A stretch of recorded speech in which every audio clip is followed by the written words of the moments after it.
Saudara-saudariku yang terkasih dalam Tuhan, sangat umum kalau kita lihat di dalam mengungkapkan turut berduka cita, seringkali kita salah memahami apa artinya kematian.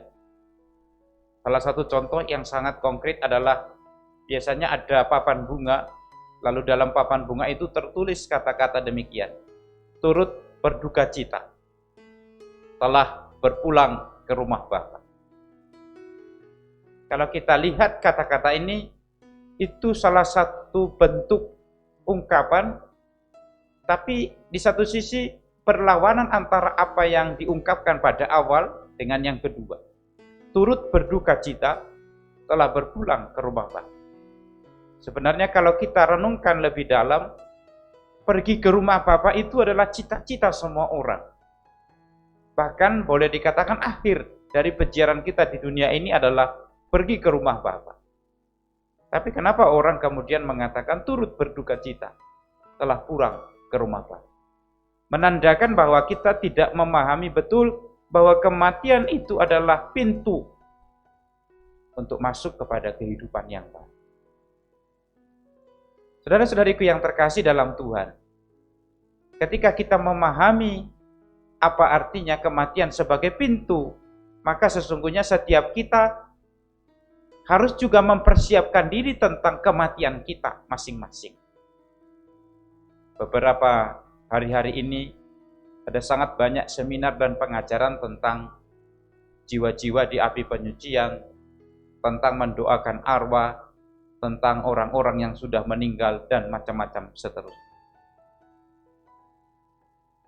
Yang perlu kita pahami dengan sangat baik adalah ketika kita mendoakan orang yang sudah meninggal atau jiwa-jiwa yang ada di api penyucian, seringkali ada orang mengatakan, boleh ndak Romo ndak pergi ke sana? Boleh, ke situ atau ke neraka atau ke surga. Itu pilihannya tentu.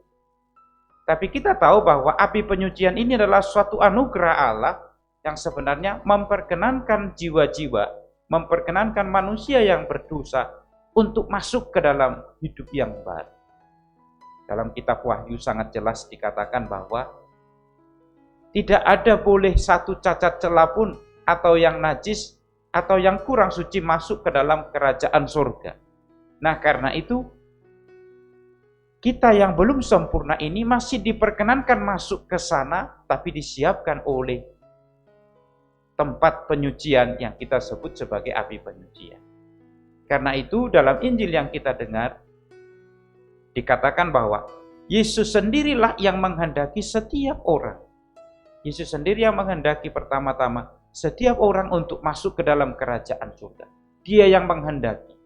Tapi begitu manusia jatuh dalam dosa dan berkali-kali jatuh dalam dosa, kehendak Allah ini belumlah hilang. Maka Allah menyucikan kembali manusia itu bahkan sesudah kematian. Maka jiwa-jiwa yang di api penyucian itu bukanlah jiwa-jiwa yang menderita karena hukuman. Ini seringkali kita salah memahami bahwa mereka yang ada di api penyucian itu adalah mereka yang dihukum. Bukan sebenarnya.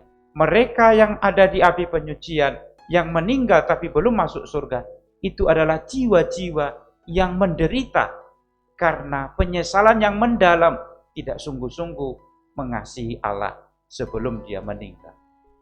Jadi api penyucian yang kita kenal dalam gereja itu bukanlah hukuman atas dosa-dosa kita, melainkan pertama-tama adalah sebagai bukti Allah masih mengasihi dan menghendaki tidak seorang pun dari antara kita binasa. Karena itu dalam Injil yang kita dengar ditegaskan, aku datang untuk melakukan kehendak Bapa. Dan kehendak Bapakku ialah supaya tidak ada seorang pun dari antara domba-dombaku ada yang hilang, ada yang binasa, melainkan semua memperoleh keselamatan.